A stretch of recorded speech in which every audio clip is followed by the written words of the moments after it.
Hello, good evening. Good evening. It's Thursday, the 9th of July. It's 9:30 p.m. And it means if you're watching us, you are watching the best roundup of all of the shite that goes on in the world. It's Broadsheet on Telly. And joining us as usual, we've got I think he's the self-christened Duke of Silicon Valley, or the sorcerer of Silicon Californian Valley. King. Oh, the California King, yeah. No, the Californian King. It's a type of mattress. The mattress. It occurred to me, sorry. It occurred to me the other day. I saw a mattress. I discovered there is a thing called the Californian King. And I said, I know that lad. It turned out to be a mattress. Is that because I look so cuddly? That's it, the mattress himself. I look so nice and cuddly. America's most famous mattress, Derek O'Donoghue. Hi, Derek. Oh, it's getting worse. It's getting worse. How are you guys? And then the Queen of Crumlin, Vanessa Foran. I don't know, this captain's log is getting a bit ridiculous. Queen of Crumlin. Would you stop it? And I'm Neil. Hi, everybody. Hi, Dave. And there you are. So we've got we've a lot planned tonight. There's a lot happening in the world.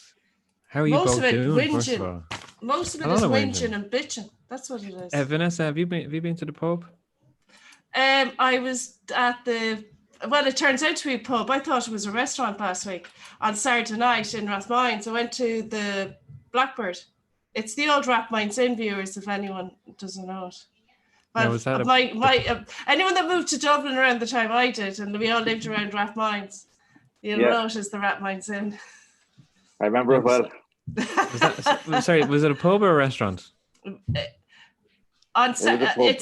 It was a pub then, and you'd want to cross the road to walk past it at the. What was it when you went though? It was kind of hipstery, but very crowded, very disorganized. I did find it was very uncomfortable when we arrived because even though there was a reservation, there was queue and there was no social distancing, and it was really noisy and disorganized inside. And then the guy came out and said, "Look, I found your booking, and we just want to disinfect the table or sanitize the table." We said fine, so we stayed outside for another few minutes, and then he brought us in. And just you could tell the table wasn't cleaned, but your beer, pizza. I was home, you won't believe it, I was home by 10:30. It was daylight. It was the first time I'd come home in daylight that it was still the same day I left. Isn't it great? It wasn't the morning after. It's my age, I suppose, as well. Derek, you're very much a socialite during the crisis in one of the worst hit states in the US. Have you been visiting bars and restaurants the last week? We actually had a surprise date night on what was it? Tuesday night. Our daughter had a sleepover, and so I was like, "Well, hey, let's go in." So I went into our nice little Thai restaurant that we like to go to, and it was lovely. They've changed the layout, they've all outside seating now, which was something that was missing badly from here in the past. Everything was inside, and the weather we have over here, al fresco dining should be the way to go. But it wasn't like Europe where you're used to having cafes and bars outside.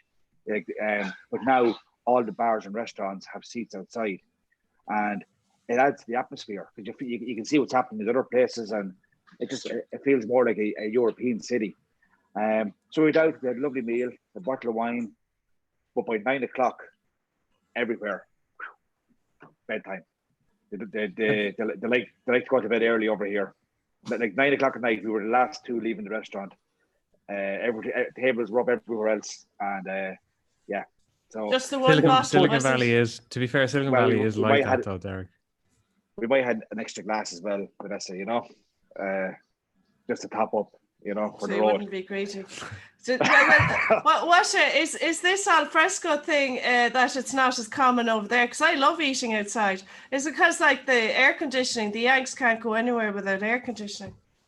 I don't know what the reason is, but I think this virus, what upside is, I think this is going to be a long-term change, because it definitely adds to the whole vibe and to the atmosphere. Because even though there wasn't too many people in the restaurant we were in, we were still able to get the atmosphere from the place next door and the place behind us. So, and you could just, for people watching, or just to feel that you were out. You know, it was fantastic. Yeah. I felt it was a bit strange as well, though. I found, because I got the bus into Rathmines, and I was at the bus stop, and there was kind of girls all dressed up to go out into town, and they were like the hair, the nails, the tan, everything was done, and then suddenly the masks came out of the bags. Or like the masks were matching the handbags and the shoes and their whatever. Like they had actually matching. The masks were to match the outfit. I thought that was kind of. I wasn't prepared for that, but I suppose it does make sense. But just so it was just so everyday to them, just to lash it on over the lips, all like immaculate face makeup, and. But that's gas, because over here, right, we often comment on the lack of glamour. Like, you're in California, you expect a bit of glamour around, but everything is so casual here. Like it's very like you honestly, you'd never see a pair of high heels, or like people dolled up, to go out. Everything is just like shorts and t-shirts, really casual. So it's funny to hear you describing everyone getting dolled up to go out of home. That's something that you really miss seeing over here, even, that that's American thing, though, isn't it? Like the people don't dress up like. I mean, you go to breakfast in a hotel and there's people in, they just rolled out of the bed like. Exciting times. I'm being a snob. T-shirt. Tank tops. Speaking of all things tank top and snobbery, so we have a new government, and a Yes minister is back in Irish politics. Fianna Fáil have been up to Fianna Fáil behaviours. They're back, baby. Only in the door. They're Fianna Fáil are back, baby. It's unbelievable. 1 week, and they're back. Are you talking about the whinging and the bitching and the cribbing, indulgent old men, or are you talking about? We could probably spend a month non-stop talking about just the first week of the government alone, but we'll have to start somewhere. I mean, where do we start with this last week? The first thing for me, I think the Cowan thing is a non-story, to be honest with you. I think the leak is a story, and I don't believe it's your man Thomas Byrne either. I don't think he's the main source of the leak. I think he's too low down the ranking for it to be that big a deal. I think it's a big story. I think it's a massive story. Do you? A government minister. No, but he wasn't minister at the time. Okay, well, let's hear this out. Hang on a sec there. So, Vanessa, you give us your non-story version, and then Derek will get your why it's a story. Well, no, the thing that's kind of irked me the most about since the formation of the government, and we did give this a lot of time last week, the new government and the new ministers, and it's just the bitching and whinging and the self-entitlement to some Fianna Fáil outfellas. I mean, I saw John McGuinness there, being quoted as being deserving of a reward. Reward? Like, who the hell do you think you are? Your job is to represent your constituents. Like the notion that he was entitled to reward. And I engaged with Willie O'D on the Twitter machine, and he was cribbing about that Micheál Martin, get this, and insulted the people in Limerick. Insulted them. Because there's three ministers from this, there's three out of 4 TDs in the city, right? And now I remember Willie one time, there was an expression about Willie O'D that he'd still top the bowl 10 years after he's dead. Now, he didn't top the poll this time, so his nose might be a bit out of joint. And actually, I have a great story about Willie O'D that was told to me by the John Delaney. The note that the insulted that they didn't get jobs, and it's like as if ministerial office is geographical. It's not, folks. It's government. It's government. Like they're like pigs fighting for their way at the trough. But like you're right. Seriously, you're right. It's disgusting. Right. It is terrible. But Fianna Fáil, there's always a deviousness to Fianna Fáil, And what they're all doing is they're all setting themselves up to position themselves for the leadership challenge when this inevitably breaks down. And John McGuinness was saying that in this Cork Examiner piece, right? He was saying this, that, there's going to be a challenge Micheál Martin won't last. Who the hell do you think you are, John McGuinness? You've done nothing. You even voted, you even worked against the last government, with your love boats and all your posters and your vote no. And then, they're calling themselves, they were referred to, I think it was Jean Kerrigan, I could be wrong, referred to them as Fianna Fáil heavy hitters. So where were the heavy hitters through all the confidence and supply agreement? There wasn't a word out of them. That was the time to be a heavy hitter. The time when repeal was on the table, that was the time to be a heavy hitter instead of going with the flow and Fianna Fáil.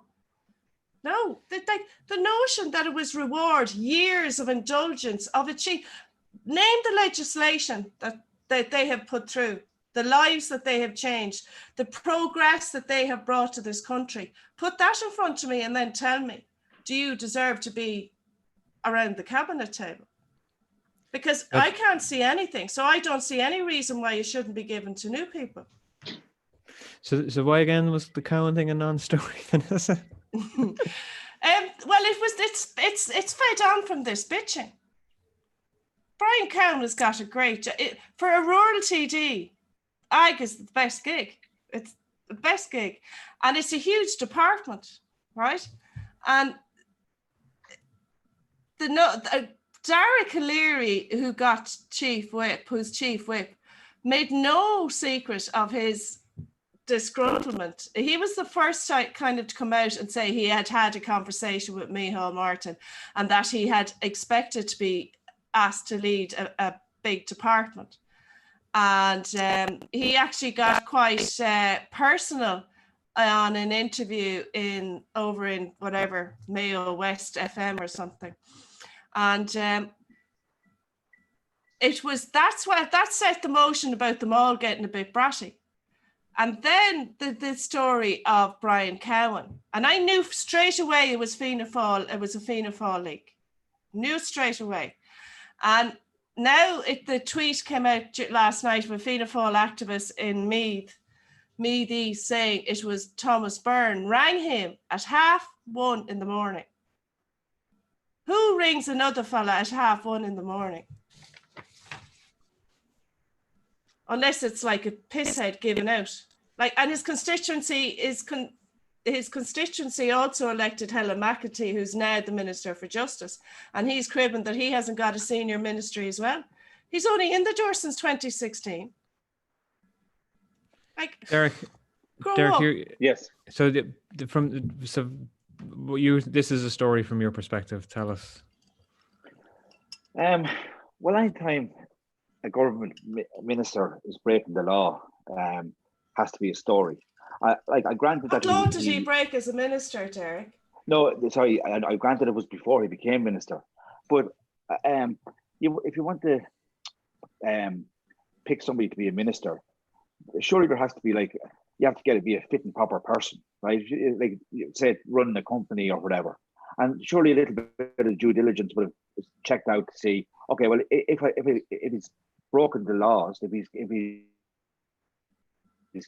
whether evasion or whether it's like drink driving in 2020, I find drink driving completely unacceptable. And I would, for somebody who has a conviction of drink driving, if Mr. Cowan has a conviction of drink driving, that would make me question his judgment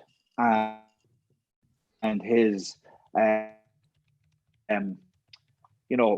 his fitness for office. Now, I believe there's other things as well about provisional license and insurance and stuff.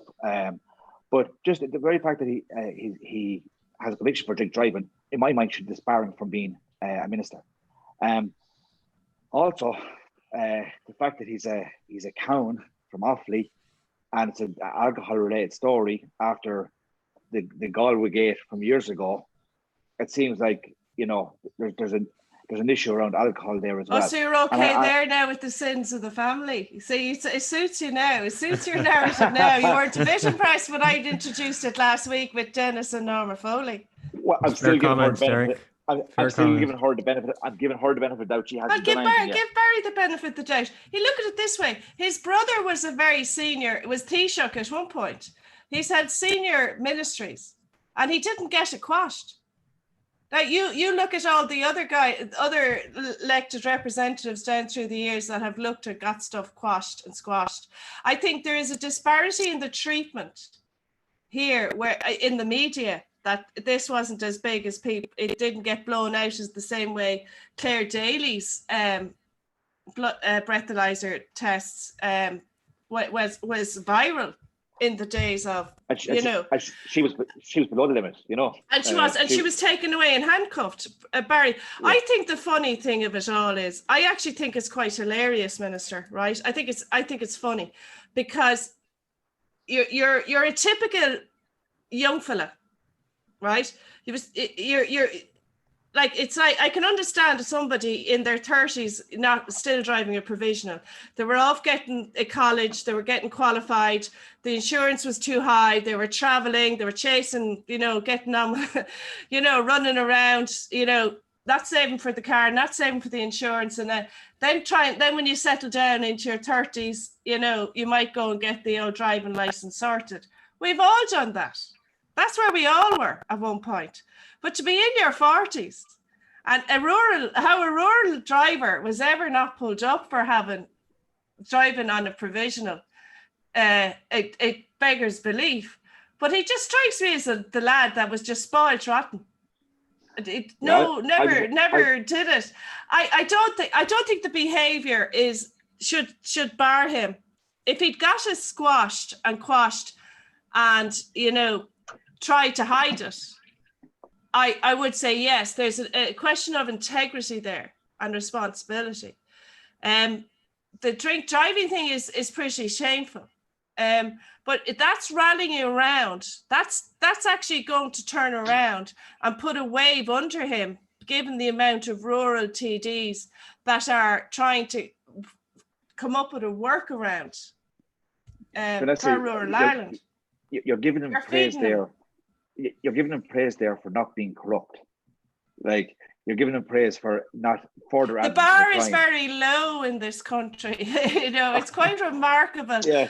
Someone with his political pedigree, his DNA, that didn't try to do that.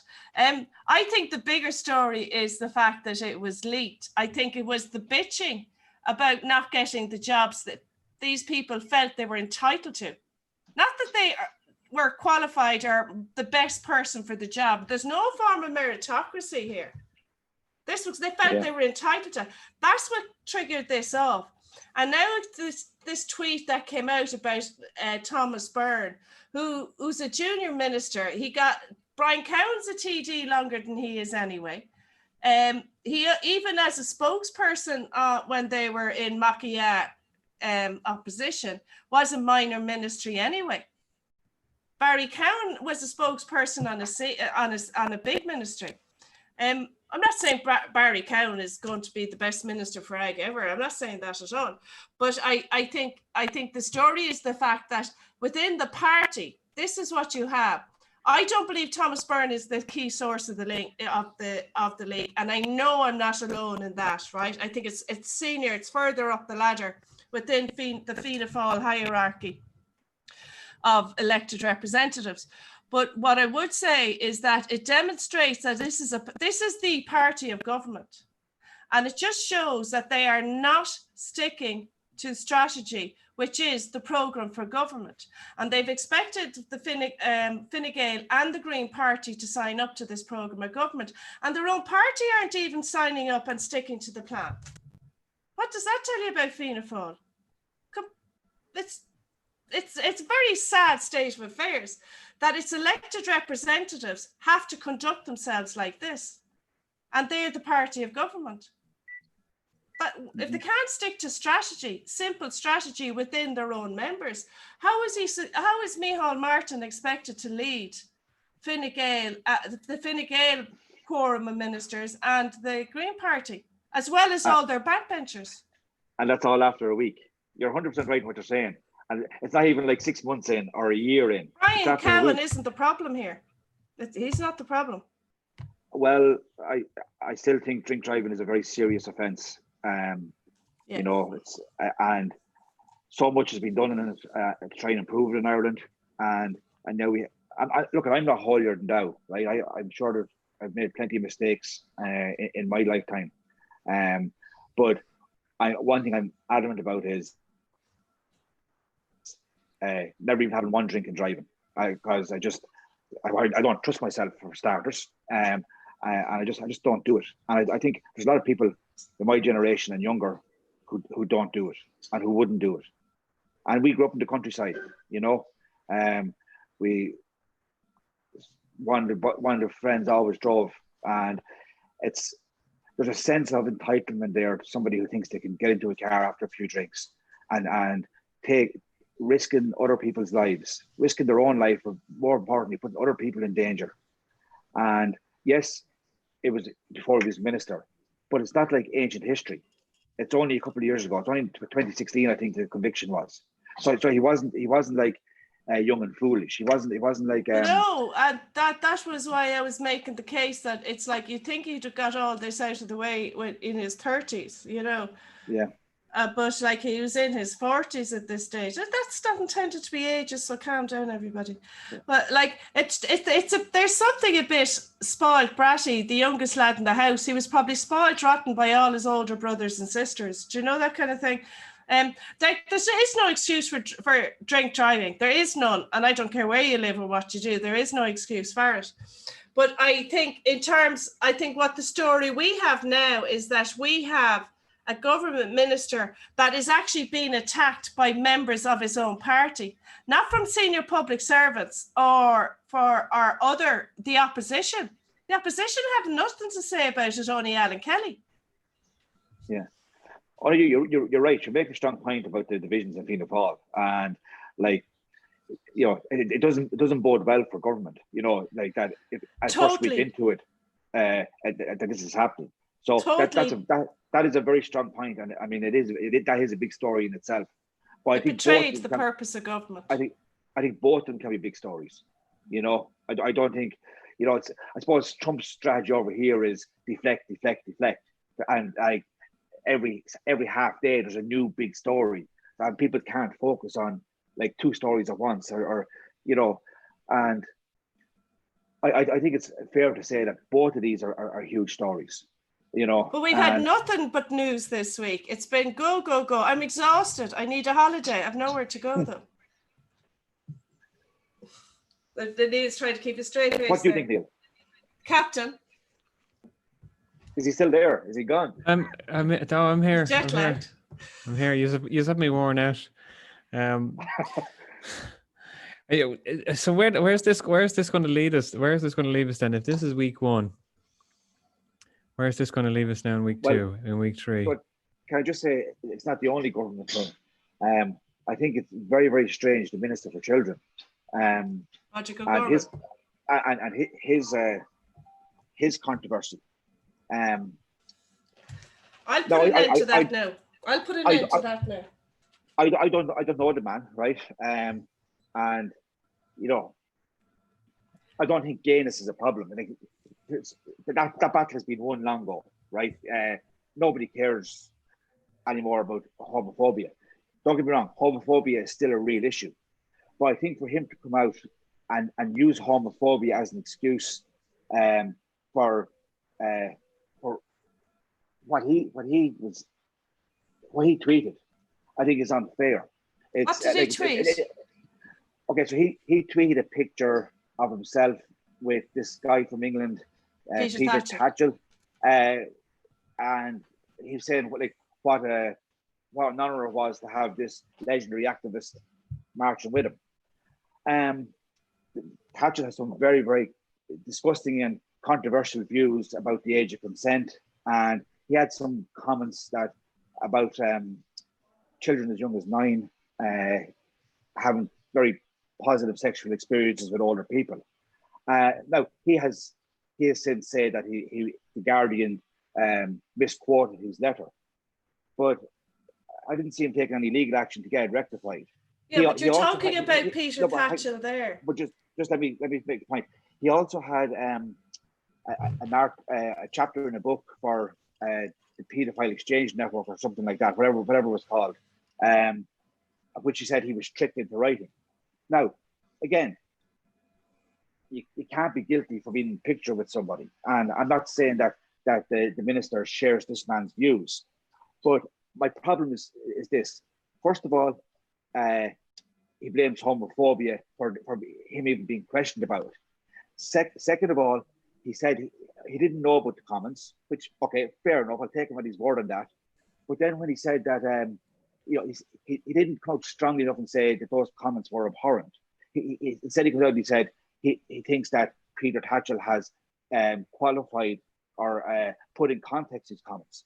So I thought it was a very weak justification for having this picture and his words of praise for the man, right? Like I think I don't know if he is suitably horrified by what this Peter Tatchell has said, and he's Minister for Children, and if he has a view on lowering the age of consent, he should come out and say that, or I think it's.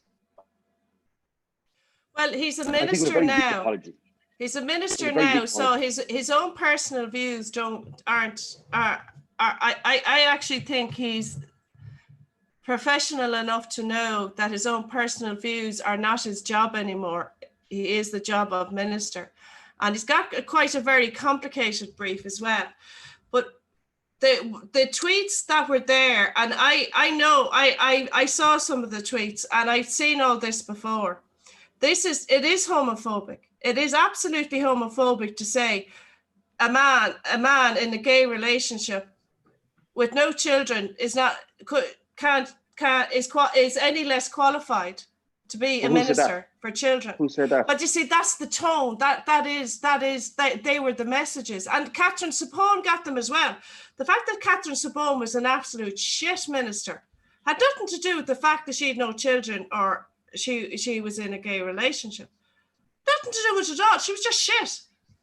I think this thing with Tatchell, there is absolutely no links. He had no links with Peter Tatchell at all, other than getting a selfie with him. Now, there's photographs of me going around, and I said this to some of the people posting this shit, right? There's photographs of me going around with David Norris. And actually, I think, Neil, you saw them. Do you remember from the Dublin Castle, from the referendum, right? Myself and David Norris. Are people saying I share his views? It doesn't. No, he was seen in a photograph, and to absolutely drive a campaign online to say he had links with them, very different things, and it's cynical and it's self-serving, and I honestly tell you, there is a Catholic fundamentalist, well-organized Catholic fundamentalist drive out there to protect themselves. Not that they have a problem at home. They couldn't give a shite. They're just totally worried about their corner. I completely accept that. I completely accept. You see it on Twitter. They're very organised. They're very well funded. There is that. It's a core underbelly, very similar to a lot of Trump's base over here. Like the evangelicals, only they're Catholic evangelicals, if you like, which is a contradiction. But they're hardcore religious people, and they have their agenda. I'm not. I'm going on what I saw myself and what made me feel uncomfortable. I think by him coming out and straight away blaming homophobia, I think there's a discredit to real homophobia. Because my questions aren't driven by homophobia. All right. I'm looking at his statement. I won't even call it an apology. And I'm looking at the words he uses in that the second last paragraph, in which he says, like, I didn't know this man's comments, and even if I did know them, he's clarified them anyway. There was no refuting of the substance of what Tatchell said. I think he needs to make a statement on his views. What does he think of those views? Right? Because I'm uncomfortable. Like with he calls this man a legendary activist. Right? I never heard of him. I didn't know. I didn't know who he was. I heard of him in the early 90s, and I know he was quite active on the gay rights front since the 80s, the early 80s. In fact, John Ryan tells a story of how he ran for election in the early 80s against enormous opposition and harassment. But he started this group called Outrage in the late 80s, early 90s. And that's when I came across him first. He used to they were in the part, they used to out high profile gay people in that they were gay behind doors, but I think it wasn't so, I think it was more to encourage them to come on the side and promote gay rights. Now, this was at a time when equality was kind of, you had to fight for it. And it was still a time in Ireland where I would have to sue for equal treatment. Many of us still do, but that's because of the laws now there. But the outing thing, I lost all respect for him, because there was a Church of a Church of whatever, the Church of England, whatever they call themselves, a bishop was being ordained, and his group hijacked it by saying this man is gay. And I just thought, do you know what? So what if he is? He doesn't want anyone to know. That's his business. It's his private life. And this thing of doxing on the internet, I have a huge problem with that. Like, I haven't been down that road myself. So I think that, and that's where people knew him principally from. With regard to those views, it's a bit like David Norris and getting caught out with those. I don't share those views. I've been pictured with David Norris, and like, does that mean I've been pictured with a man who referred to Leo Varadkar's poor leadership because of his skin tone? Do people think I have links with that attitude?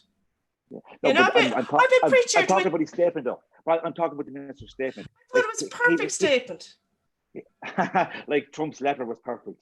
I thought it was a great statement. I wouldn't give it to them. I wouldn't give it to them to say. And you know what? He's shut them down. No, listen. He needs to clearly say where he stands on the age of consent. What are his views? Because he didn't refute those comments. Yeah, so, but you see, he's a minister now. Yes, but he still has an opinion. This is something that he has been linked to. You say unfairly, right? But he now needs to. He's been linked to it. He was in a photograph with somebody. Well, he didn't like refute the comments. He didn't refute this man's views very strongly, right? He can make a simple statement saying, "I believe the age of consent should be as it is," right? That's my strong belief that the age of consent should be as it is, unless he really believes that it should be reduced. And if he believes if that's his belief, and he's not being true, he's not being open and honest, but that's his belief. Well, and he's Minister for Children. I think we're in dangerous territory there. Well, there's a programme for government. Maybe he's sticking to the script and the Fianna Fáilers aren't. If he wants to have a discussion on the age of consent, he goes to Cabinet, he introduces a paper to the Cabinet, and they decide and they vote. It gets recorded in the minutes in front of the Attorney General. Are we going to rock on with this or not? And they have the discussion there. I think the public are entitled to know where he stands on the issue. Surely we've a right to know where he stands. I think his constituents should challenge him on that. He's a government minister now. He doesn't get to make those. He doesn't get the freedom of that. So then, looking to, there's a lot of shite going on. What's happening next? Where does this leave us? Where is the breaking point? Is there a breaking point? The story is over. That statement shut them down, big and proper. And we know what they're like. We went through this with repeal. I've been through it through the Philly Keane columns. One of the guys, actually, Derek, you may not know this, But one of the principal activists online, that was his job. He had his name was ABM, right? ABM. And his job was to smack down anything that was, considered liberal, pro-choice, anything like that. And he was actually murdered. This guy was murdered. He was employed by the Iona Institute, and he was actually murdered by his gay lover, who actually then ate him. Now, the man obviously had serious mental health issues. Like, I've been down this road. Can I say to you, right? You said his statement shut them down, right? I would say I'm on record. I campaigned for equal marriage. I campaigned for repeal the 8, fully supported repeal the 8, fully supported gay marriage. I think I'm as liberal as they come, right? That statement didn't shut me down. But you see, it was perfect for him. But I'm a liberal person. Yeah. Fully supportive of gay people. Really concerned about homophobia in society, right?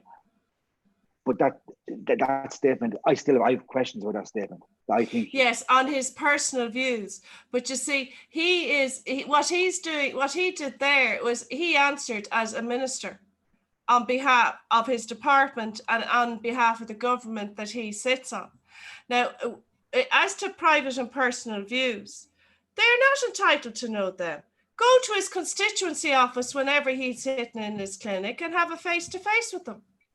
That's what you do. If you don't like the way he sets out, when he puts his name on the ballot and he runs for his party, they put their manifesto out there. He goes out canvassing. People ask him questions. If they like the answers, if they like the work he's done in the area, they will vote for him.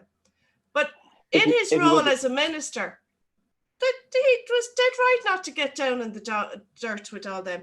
I mean, he's entitled. I wouldn't even get involved with it. That's not my job. I would say I'm here to run the function of the minister, and I have a brief, and I'm going to do my best job. If I'm not good enough, the people will tell me when we go in front of them again. If he was a bishop, how would you feel about it?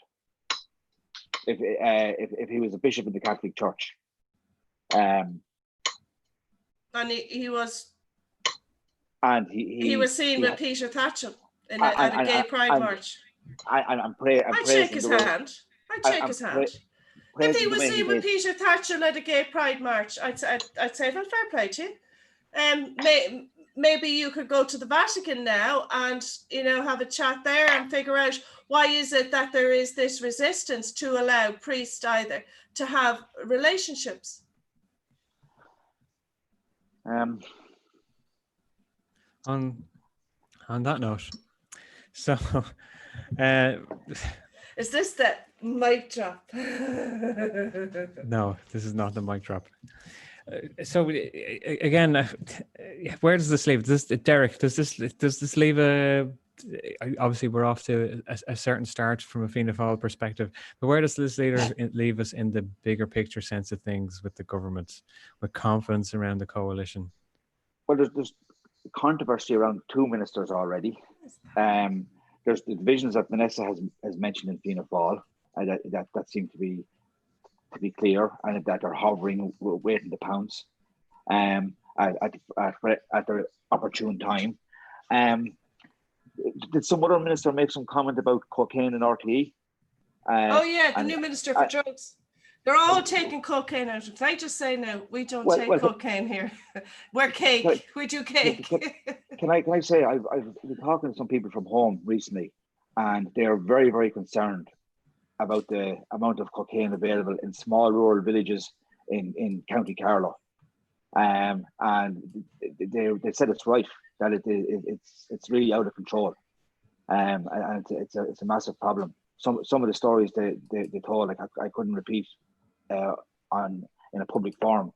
But I mean, I heard shocking stories about the availability of cocaine and the type of people who are using it.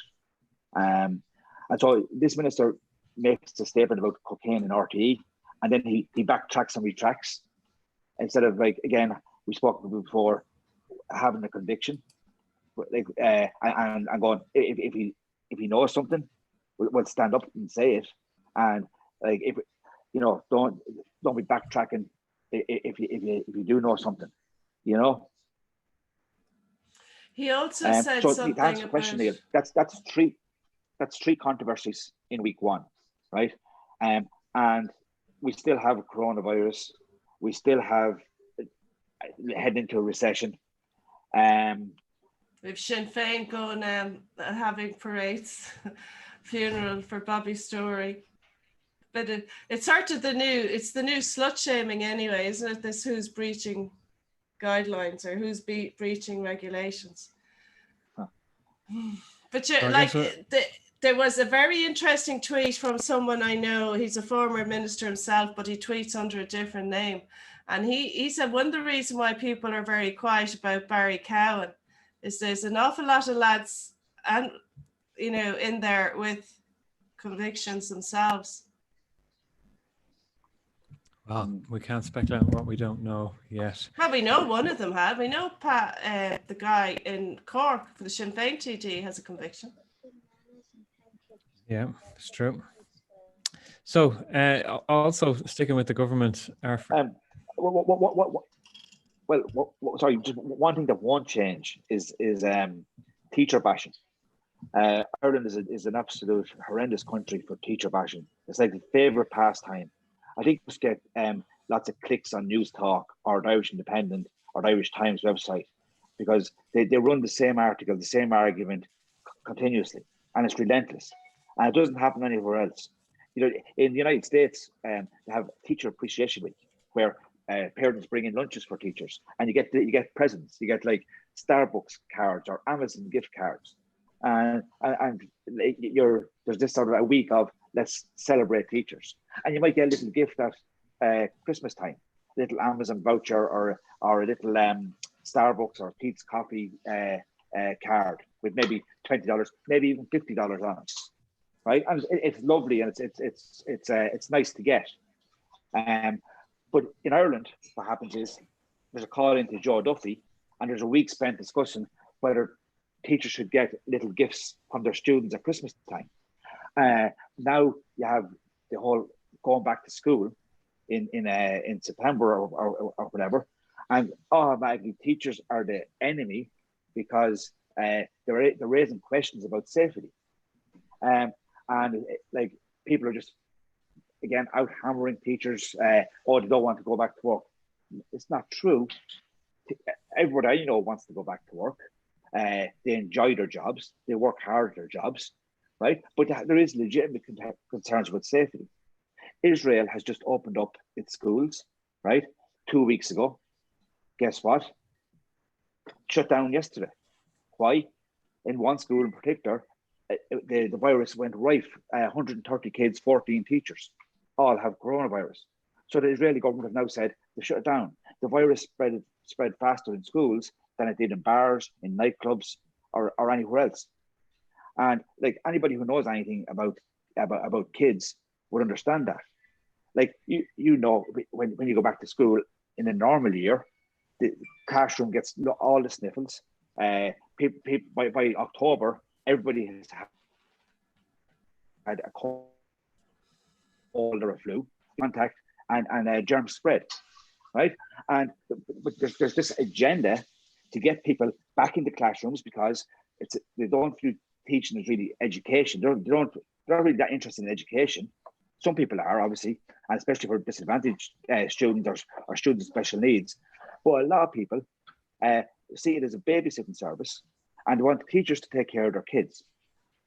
What struck me over this when this happened was the amount of people who seem to not like their kids.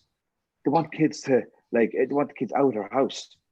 The amount of people who suddenly found out, actually, the fact my student isn't performing in school, it's actually not the teacher's fault. It's because actually my kid doesn't know how to behave, or my kid can't take an instruction because of my bad parenting. But now what's happened is there's you have News Talk. It's constant. Or get lazy teachers, get the students back in the classroom, and it just doesn't stop. And that's News Talk. Derek? Is it News Talk or RTE, or is it both? Well, sorry, is it both? Or is it just News Talk? Well, News Talk is particularly bad. The Irish Independent is particularly bad. The Irish Times is particularly bad. But also then, as I say, you have around Christmas time, Joe Duffy loves a good teacher bashing session. You know, he ran a program for a week last year or the year before about how wrong it was that teachers got little gifts from their students at Christmas time. It's just bang, bang. It doesn't happen anywhere else, right? In no other country that I'm aware of, do any sector of workers get the hammering the teachers get. And I suppose the fact that I'm over here at home, you'd be say, like, people would say to me, Derek, you know, you're feeling sensitive towards it because it's your job. But I haven't been in a school in Ireland for 4 years, right? And I'm seeing it from the far side of the world, and it's blatant and obvious. Now maybe it's because of clicks and likes, or maybe they just have this. You know who's really bad? Pat Kenny. He absolutely hates teachers. Yeah, but I hate him too, so don't worry about it. I think he's a plank. Yeah. Oh, good on you. We're in agreement. Hey. You know what I mean? Like that's my soapbox on teacher bashing and how it you know, it's just wrong. It's wrong to demonize people like that and people who, by and large, go out of their way for the goodness of their students and people who really love their jobs and are so committed and for relatively poor wages, you know. Certainly my salary as a teacher was far less than all of my friends. When we sat around the staff room table, every single one of us, a group of about 15 people, every single one of us had a partner who earned more than we did.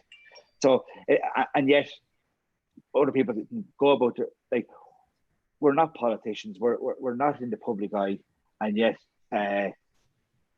just get bashed. But the holidays make up for it though, Derek. But the holidays are fantastic. Yeah. They make it all easier. The benchmark pensions. Absolutely. And the fact that you can take a break for 30 years, you can then take a break for 30 odd years, and, you know, while you go off and try and become Taoiseach. 2 teachers. Yeah. I'm actually 3. You've had 3 teachers in the last 30 years being Taoiseach. All on breaks from their jobs. But that shows you the talent that's in the classroom, right? And think about people like Michael Noonan. I wouldn't put Michael Noonan in charge. I wouldn't let Michael Noonan take care of my dog.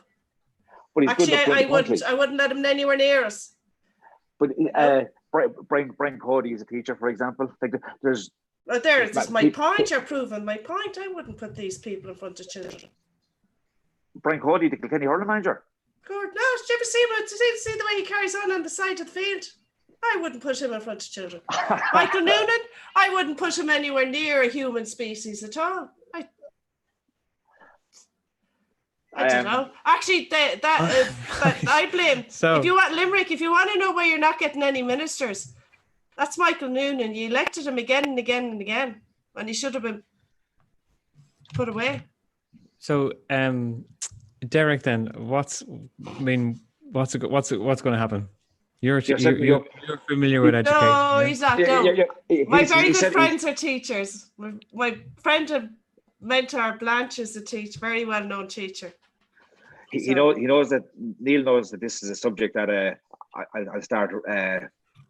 I'll get wound up about, you know, and I'm easily poked on it, you know. Well, I tell you what, let's swap holidays. I've no problem swapping the holidays. Well, no, tell us this. So what's going to happen? Like, there is a lot of anger and frustration at how we haven't got our act together with education. We've pubs, as I've said before, reopened, reduced social distancing. Yet there's no clarity around schools going back. You know, what do teachers want here? What do I can't speak for. I can only speak for myself. I'm not haven't been to any meetings. I haven't. Obviously, I'm the far side of the world, but I could just speak in general. I speak about what's happening here, and it needs to be science-based. It needs to be safe. There needs to be social distancing. That needs to happen. and that's going to take investment. It's going to need like extra space. Trump here is adamant that schools have to go back, right? But when people see what's happening in Israel and how quickly coronavirus is spreading through schools, parents who love their kids aren't going to risk their kids' life by putting them into that situation. Risk their kids' health. I completely understand a desire to get back to school. My own kid wants to go back to school. She misses her friends. She misses her teacher. Away from you. It's freaking teacher at home has her kid, I'd say. The teacher she has is the teacher wants to get back. People like their jobs, and the human connection is really important. People want this, but it needs to be science-based. It needs to be like it needs to be safe and healthy, and like an awful lot of classrooms in Ireland, it's going to be impossible to do 6 feet of social, right? Because the classrooms are so small and they're so crowded. So, how is that going to work? You split classes in half, have to hire double the number of teachers, which is obviously a huge expense. But it can't just go back to normal, to the way it was, until it's safe and healthy to do so. And people don't like to hear that, because it's like, my childcare costs and 2 people are working and all that we know about. But this is the reality that we're in. And why would we play Russian roulette with our children's lives and our children's health? Like, we have evidence. We've seen how it's happened in Israel, happened in South Korea. But the wider population is completely untraceable as well, because a cluster of 30 kids in first class in Joe's there in Terranure, when if a super spreader comes into there and they're back out, so you don't know where those 30 kids are for the next 2 weeks, like after school, or who they're with, their grandparents or their aunties or their babysitters, and they're all, one lad is off at the rugby, the other lad is off playing hurling, and another lad is off, with the music glee club off in Offaly for the weekend, and the scouts go somewhere, and so like the spread, it's completely untraceable from the terms of a community spread. But the one thing I noticed about it is over the last few years, the way a lot of schools were losing teachers when they rejigged the pupil teacher ratio, and if they were down in 1 year, was the following year they lost the teacher, Mm-hmm. And I think,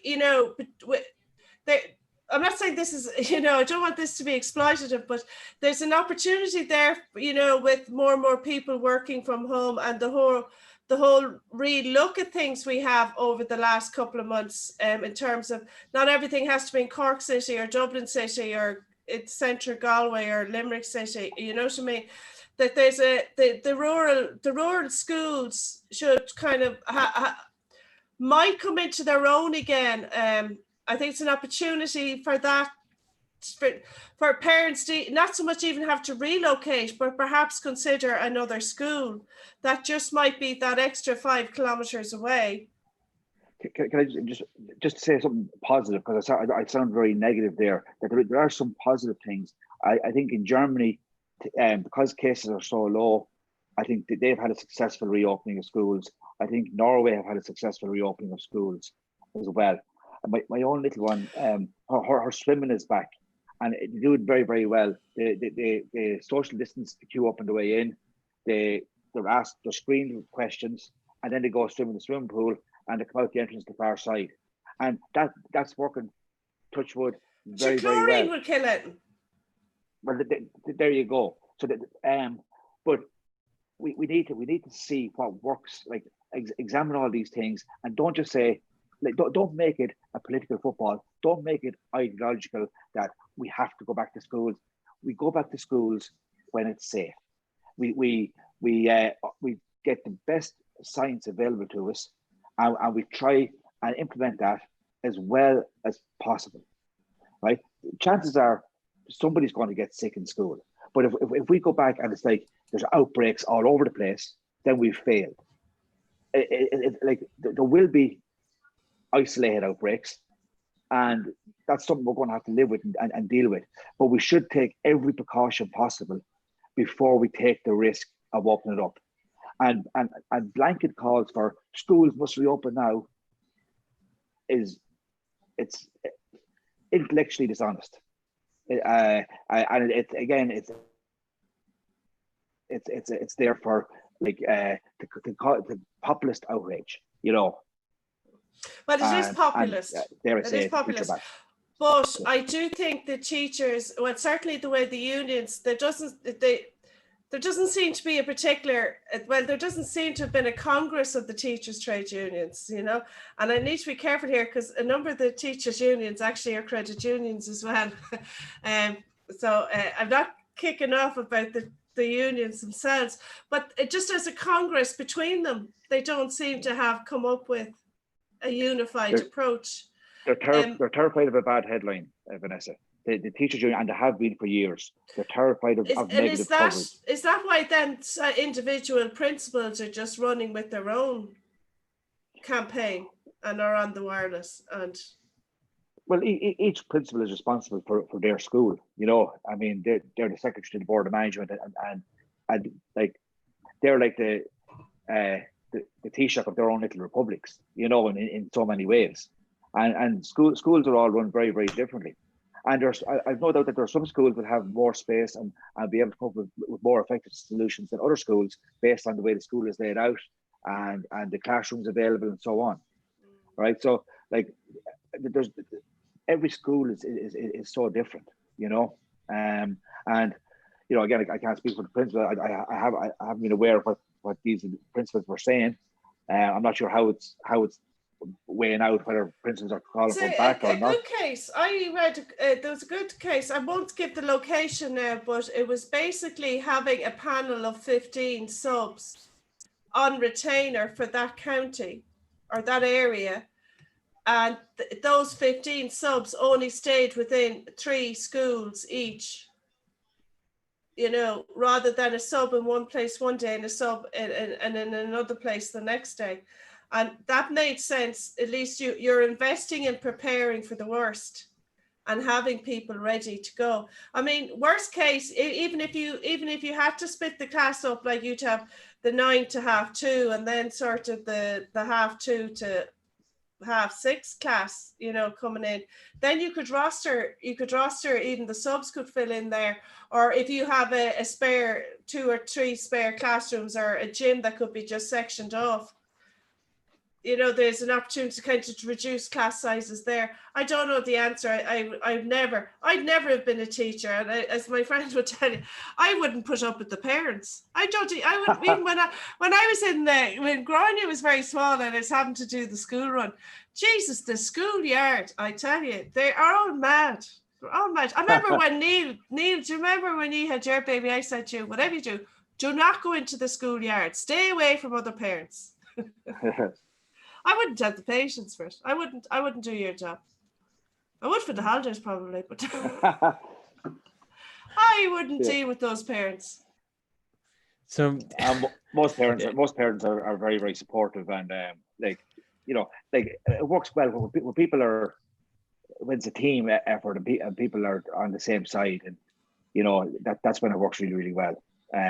I know, like, one thing that if I do go home from here and back to my job in Ireland, the parental involvement in schools over here is very impressive and something to see, so something to behold. The amount of money they raise and just their general support for the school is really, really, I'd say it's really great to see.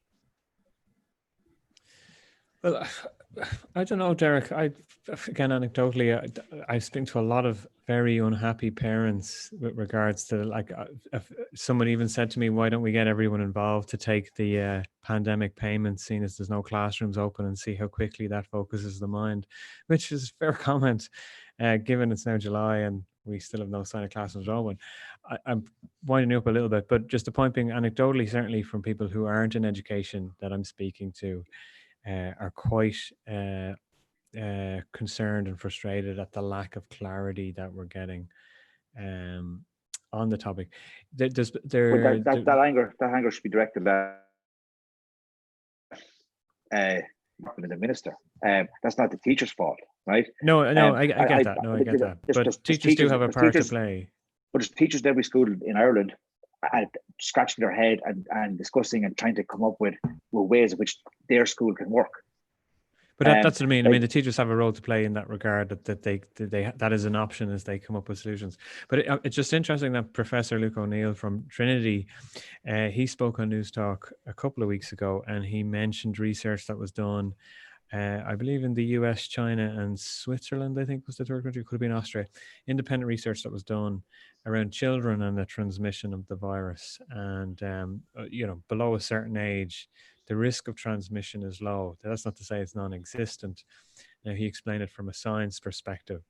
So I know there's the examples from Israel as well, and we're speaking kind of surface level about the kind of research that he talked about, and then about the cases in Israel. But certainly, and there was the reports presented to the Irish government and to Houlihan some time ago. I think that was the same day where Leo referenced, when he was Taoiseach, the promising reports that had come out of Europe regarding research with children, transmission on children. And then later that day in the daily briefing, Houlihan dismissed that report when it came to reopening schools. And this was kind of earlier in the process. So, this news, this report, this science has been there, but then you've got these cases in Israel as well, or this issue in Israel. And let's be fair, it's not just Israel where this has emerged. But I don't know. There is still a lot of frustration and anger. I think as people are able to frequent a pub for hours in a day, whether they're entitled to or not, we know stories about the pubs. You can see how that kind of can irritate people. I'm not putting you on the spot, Derek. Don't worry. You don't have to answer on behalf of everyone. But it's just something that it's the 9th of July. We're no more clearer. The last I'd heard was there should be a plan. I mentioned last week, Santa Clara County have a plan. They have a document laid out of what they are suggesting should happen, right? And it involves like splitting the day. It involves social distance. It involves wearing masks. It involves keeping the same children in the same group, so that, in other words, they don't go to mix up in PE classes, or they don't go to mix up in music classes. They stay in their core group all the time, and that would makes it easier to trace and stuff like that. So like the fact that Ireland doesn't have that plan, that's not good. They obviously need to have a plan in place. But as I mentioned last week, the problem is the goalposts keep shifting, right? And new evidence comes to light. So you have to have a plan, but the plan needs to be robust yet flexible. That it has to be local as well, I think. Exactly, yeah. It has to be very much based on the locality, or there's no point having a plan here for Crumlin Village that is expected to be followed in Rathvilly and Carlow. Yeah, I agree. Because you've been on this road, there's like 4 schools here alone, and one patch of road, Yeah. I don't know. I hated school anyway. I hated every minute. I hated it. And I hate the only teachers I like are the people I drink with. Isn't it funny? I love school. I was in school when there was corporal punishment, and so I hated school. And the color purple, I had a purple school uniform, and I can't wear purple. I can't look at purple. It's PTSD, the trauma. I was traumatized. I wanted to talk about move out of Ireland for a break and talk. But Hamilton. See what I did there? No, I'm not going to talk about Hamilton. I know. Just times. I do want to talk briefly about the US, Derek, because today the Supreme Court has given permission for Trump's taxes to be investigated. Any insights you can share with us on that? Well, it's still sort of breaking news, so I'm not haven't my head fully around it yet. There's it's only New York. The New York Southern District can now move ahead with their case. They can go ahead and prosecute the case, but the taxes won't be released to the No. public. The grand jury will have access to them. Yeah. And the thinking is that it won't be out before the election. And on the other side, where Congress were looking for information on these taxes, that case was sent back to the lower courts to argue about separation of power issues. So the Supreme Court didn't give Congress the right to look at the taxes yet. They sent it back to the lower court. So yes, it's bad news for Trump. Yes, there will be the New York court will get access to his taxes, but we're probably not going to find out before the election. It would be great if the Southern District of New York could push ahead with indictments, expedite it, and try and get the information out before the election. But from just some of the commentary I heard today, they think that's highly unlikely. So I don't think we're going to find out the result or what the taxes say before the election, unless there's leaks or whatever. But you know what? I think it was very healthy the way they capped it. That it's for the officials and the jurisdiction of the New York tax district and the tax enforcement agencies in that area, and they was specifically said it is not a matter for Congress, and then at least there was a confidence there that it is now going to be just for the purposes it should be used for, and the interest of other taxpayers in the same jurisdiction. And it demonstrates that, there are times when courts do get it right, and it shouldn't be politicized. We're all taxable citizens, and I think from it there. I think the best news about the decision, or the best thing about the decision, is it does show the independence of the Supreme Court. Yeah. And that was so important because of the way the U.S. Senate was, and the fact that it's in Trump's pocket, and the senators have lost their independent voice. And it looked like Trump had stacked the court with these two Supreme Court picks. But remarkably and thankfully, Gorsuch and Kavanaugh both ruled against Trump in this case. So they really protected the independence of the Supreme Court. It's so good that it was a 7-2 decision instead of a 5-4 decision. They protected the citizen as well. That the taxes are there. We're all subject to scrutiny on our taxes. Yeah, one's above the law. And this jurisdiction, this is where this citizen is answerable, is in this jurisdiction. Let them at him. Let them do what complete knicker drawer.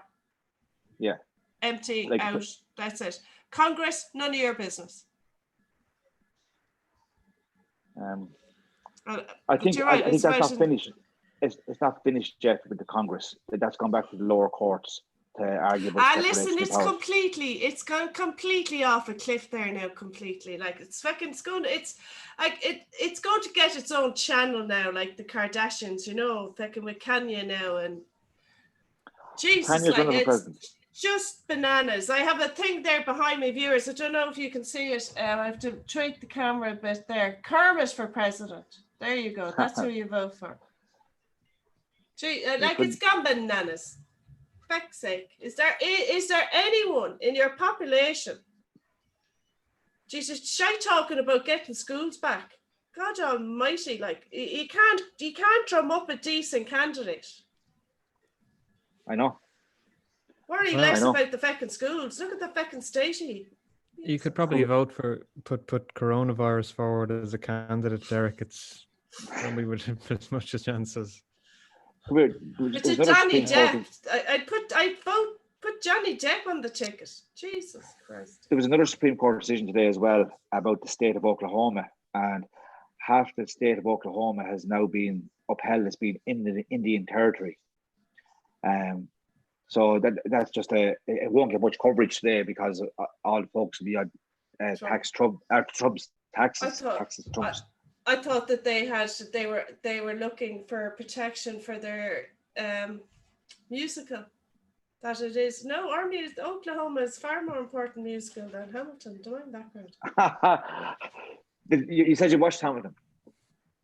I did. No, I'd had a drink in me. It was on Saturday night when I came back. I watched the fancy version. That's the Disney one. Do you know what, right? Don't give out to me.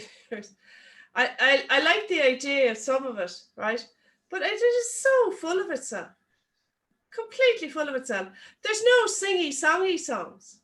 Like, they're brilliant. They're not singy-songy songs. You won't have any of those sung at an Irish wedding. Whereas you'll always have, I'm getting married in the morning, ding dong. Or you'd have, I think Vanessa's going to be in the minority with her views on Hamilton, given its popularity. I know. I'll give it another go, right? But I was waiting for a song I could sing along to. You know? Every single and number. The teenagers next to me, she's belting it all out, and she's doing the movements, and then she was on about the stage set, and he wrote it and saw this, and I'm looking at the stage as it turns around, and I goes, Les Mis did that. That's what Les Mis did, They moved the barricades around and. I'll give it another go, but no, I'm not hopeful for it now. I could do anything better than you, or Doe, a dear, a female. Yeah, I mean, will any song from Hamilton have the lifespan of Doe, a dear, a female dear? Come here. I have a T-shirt that says, "What Hamilton lyric is in your head now?" Right? And if my 10-year-old came in and I said to her, "What Hamilton lyric is in your head now?" she'll give me a different one every time. It is, go listen to the soundtrack, go give it another watch. The music is unreal. It's like from start to finish. Do you know why the teenager pointed this out as well? Do you know why it gets to call itself the greatest musical of all time? Because it's one of a very few range of musicals where every word in it is sung. It's not like in Greece where there's look at me, I'm Sandra Dee.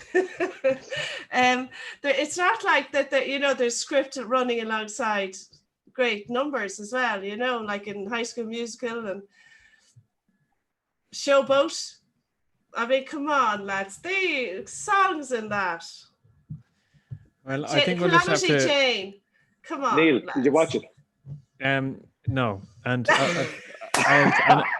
I'll tell you why. And this is probably the wrong question to ask me because we could do a whole show on it. So musicals, we should.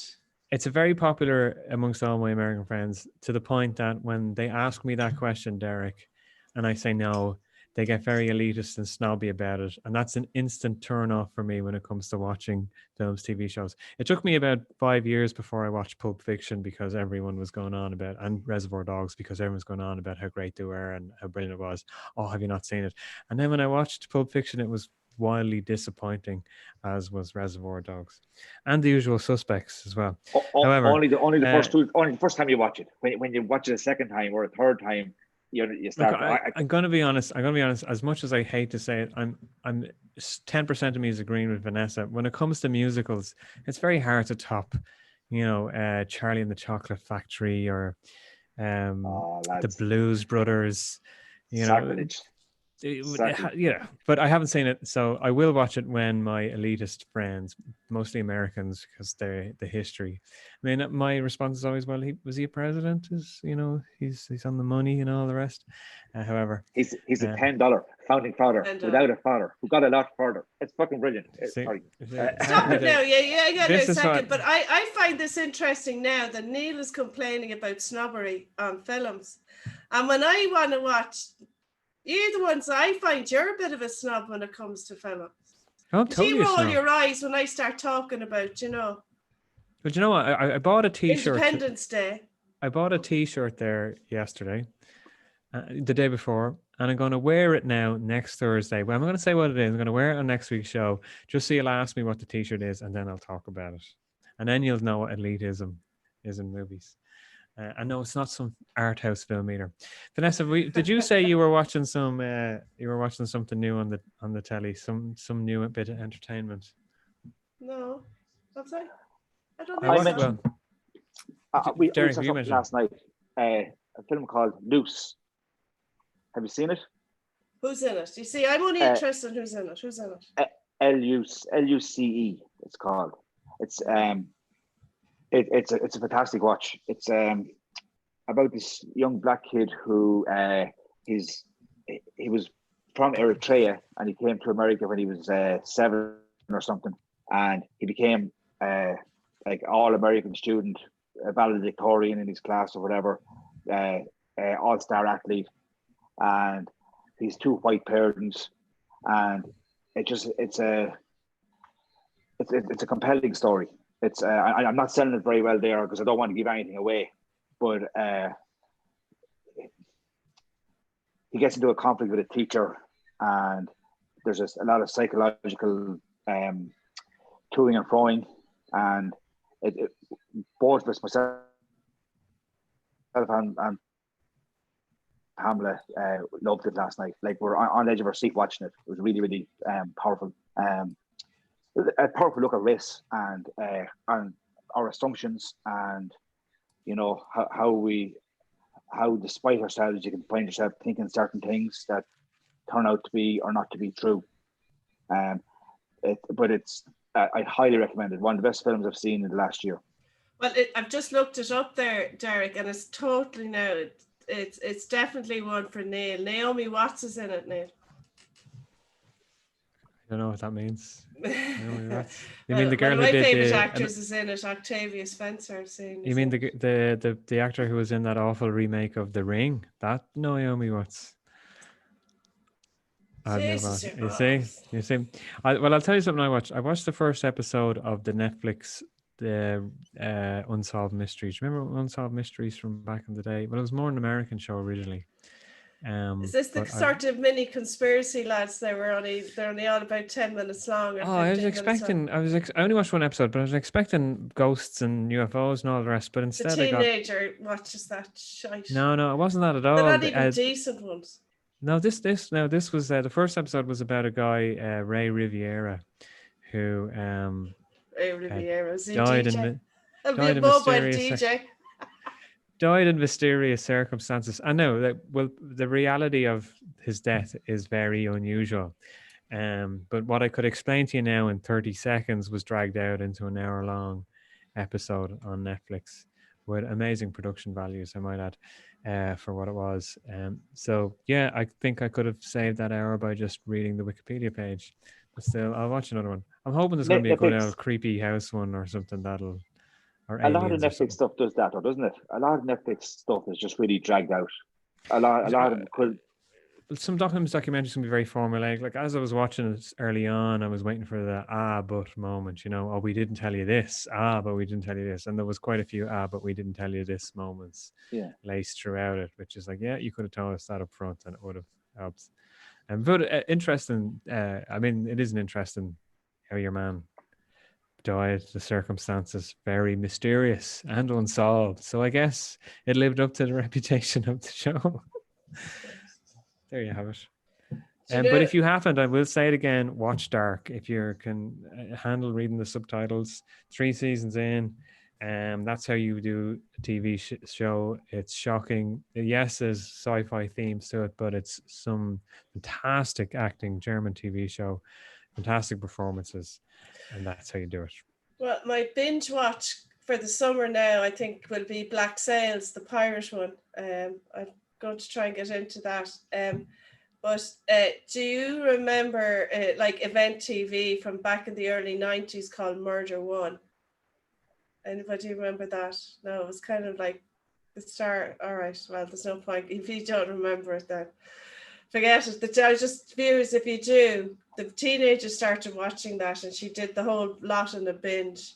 It doesn't really age well, but she enjoyed it. And it's about 10 episodes too long. They could have condensed it more.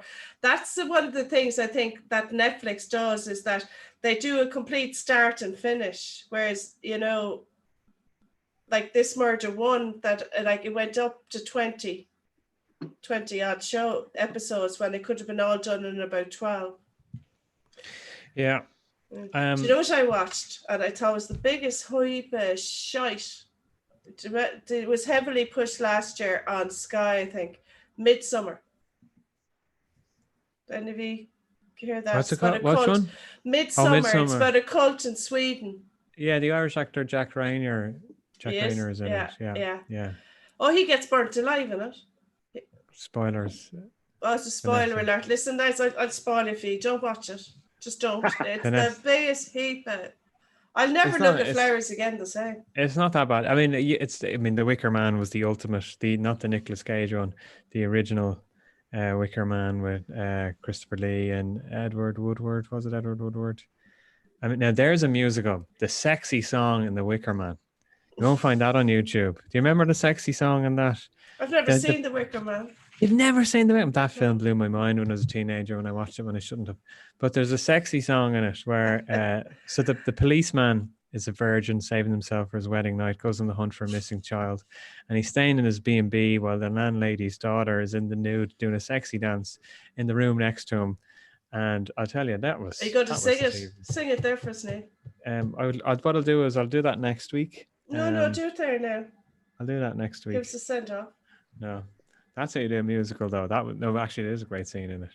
But nudity aside, The Wicker Man is one to watch when you're stuck in lockdown. So there you have it. Right, predictions for the week. Vanessa, I'll start with you. What are we going to be talking about next week? And let's assume we'll be talking about Fianna Fáil, so let's not necessarily... I don't think we've heard the end of the leak. I think the story is let him get on with his job now. He's got an important job, let him get on with it. He should rise above it and let them start bitching away. Let them fight it out. I think it's more the flux in Fianna Fáil is going to rumble on. I don't think that's going anywhere. I think Trump will settle down now a small bit. What else do I think is going to happen over the next week? I think the weather is going to get better. Fucking better. Not coping well. Yeah, that I think it'll just be about Fianna Fáil for the next week. Sinn Féin are keeping themselves very quiet. I'd say they're going to settle down into their summer holidays. Nothing like a bit of controversy in Fianna Fáil to take away the controversy from Sinn Féin. Well, if somebody said,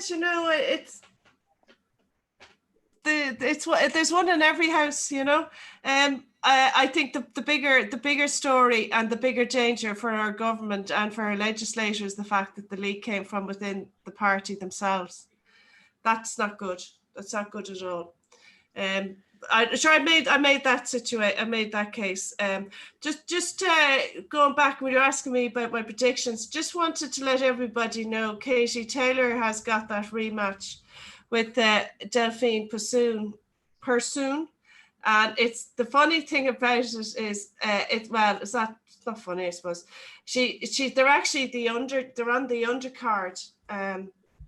And the fight is taking place pretty much in Eddie Hearn's back garden in Brentwood in Essex. So I've applied for tickets. Now, I was supposed to go to Madison Square Garden last June, and I didn't go. Johnny Hamptons and myself were talking about going to it because I was traveling again a few weeks later back to the States. And anyway, so we were planning on going to Manchester in May for her fight. So it's 22nd of August and I've applied for tickets. So I don't know how much they're going to be, but it's a 4-bout card. So, and it's a heavyweight fight is the top of the card. So I don't know. I might have to have a go fund it. Derek? I think more the same, Neil. Again, Trump is going to be Trump. God knows what else is going to come out. I can't believe the story about the Russian bounties on American troops in Afghanistan. That seems to have disappeared from the news cycle now. Apart from the the Lincoln Project, they're bringing out some. These are a group of Republicans who have they want to stop Trump being reelected. They're never Trumpers. And one thing that the Republicans do really well about this Project Lincoln is doing is they're creating some really fantastic anti-Trump ads. They're really powerful, really hard-hitting. And I'd say they're really getting to Trump, So they still bring up this Russian bounty stuff, but it seemed to have gone out to the main news cycle. There's going to be bits of chatter about his taxes now. His niece has her book out. There's a bit of chatter about that. It'll be interesting to see if any Republican senators or Congress people start backing away from Trump. I know there's a lot of them have announced they're not going to go to the convention. They're not going to go in person. They're going to dial in virtually. I think COVID is getting worse over here. I think there'll be another Fianna Fáil controversy. I'd be surprised to get through a week without it. The Greens have a leadership contest. I'm not sure how that's going. Or I think Catherine Martin has a good chat at that. She's very well liked, and she's done her time. She's been in... So if she wins that, I mean, that's another like damage. Well, that's another blow to the government that's just been put in place. If Ryan was the leader who went in and negotiated it, and I know she was probably involved in the negotiations as well. But I think the Greens will. I think they're not beyond the bounds of putting out something crazy the next week or so as well about something. I don't know about what, but I'm sure they'll come up with something harebrained. So interesting times, and probably more of the same. Well, the Green Hazel Cho is the Lord Mayor of Dublin City now for the next year. Yeah, I don't know her, but I heard good reports about her. She seems to be a very likable person.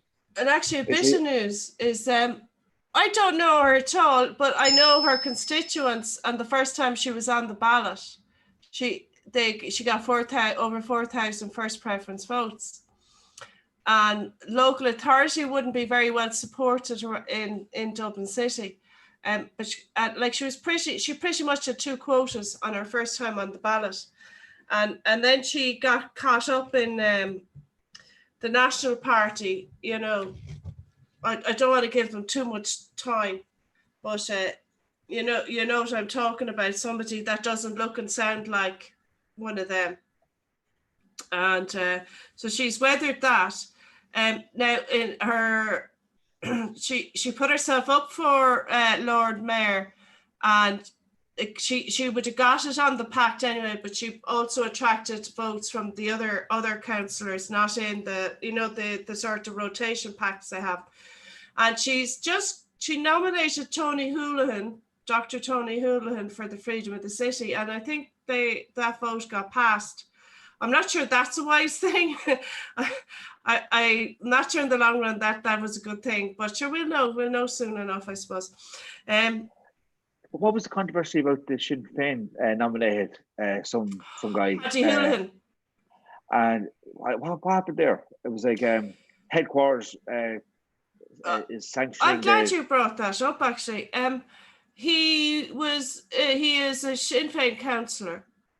He was on the ballot to run in the general, I think, and he was he has a. He wouldn't have a sympathetic view to women, and had a controversial podcast where he said stuff.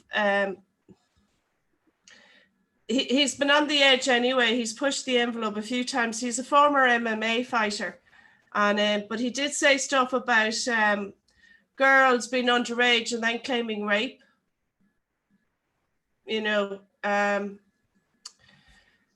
It wasn't a pleasant broadcast to listen to at all, because there was stuff at the end of it with another person that, it just attracted a lot of noise.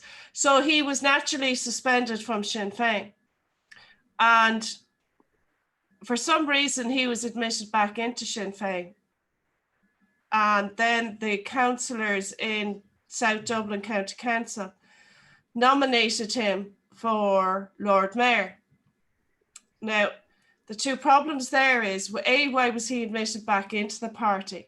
He shouldn't have been, and I think they know that. But the fact that the councillors didn't tell HQ I don't believe they did that. I believe Mary Lou is adamant she didn't know they'd nominated him. I don't believe for a second they went and did that without anyone in HQ not confirming it was okay. You know, I would be very surprised. And the fact that they did it without running it by HQ was, you know, it's not very good party politics, especially when they have a very good spokesperson. It's Owen O'Brien's constituency as well. So he's going to want to bring in a second. There's 2 Sinn Féin TDs there now. So they're going to want to keep those 2 seats in Dublin West. My view is he should never have been readmitted into the party again after the things the things he said about women and younger women. I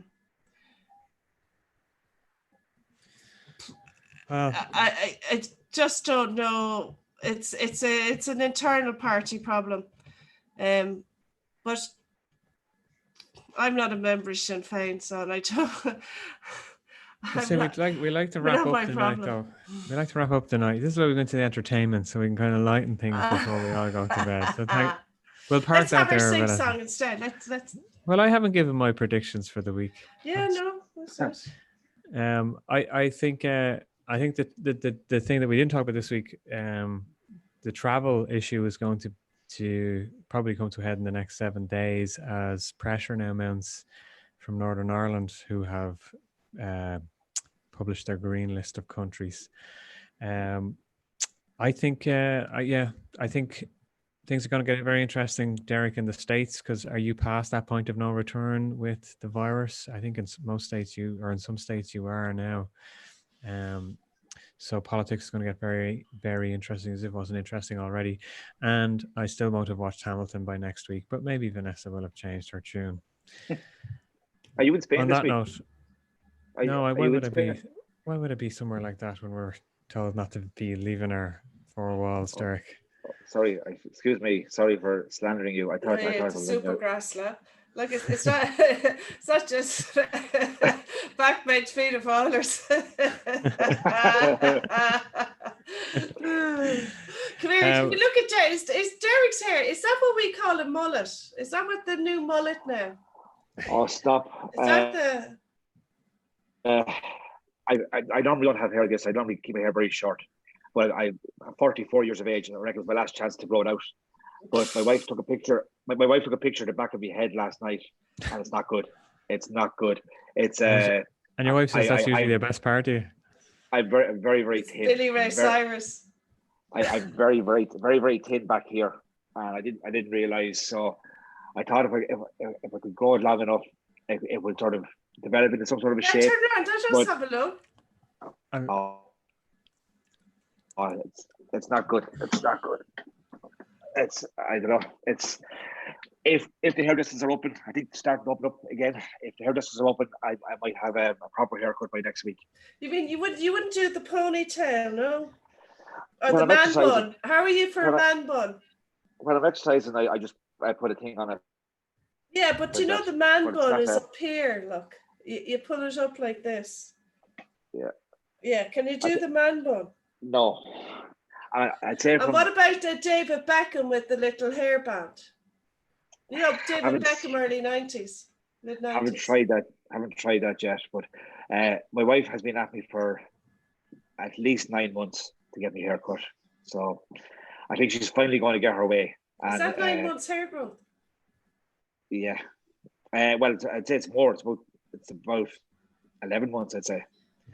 And yeah, it's not it's not good.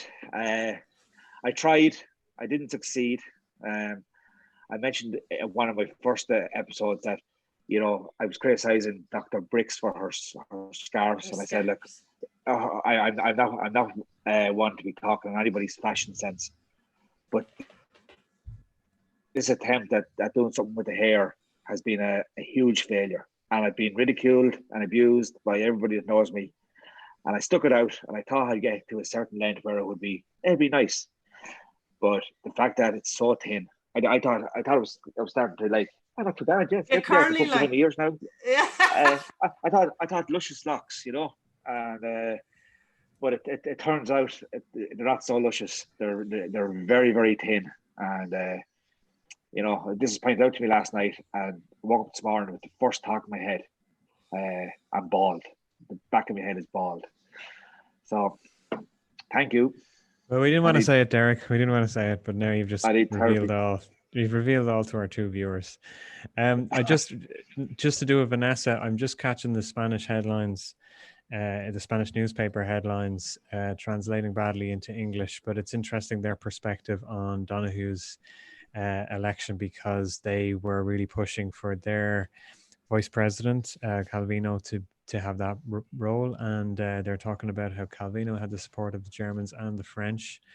Interesting perspective. I won't get into it now, but if you want, El Paz, one of the one of the Spanish newspapers, they've got an article up there on it if you want to read it or translate it.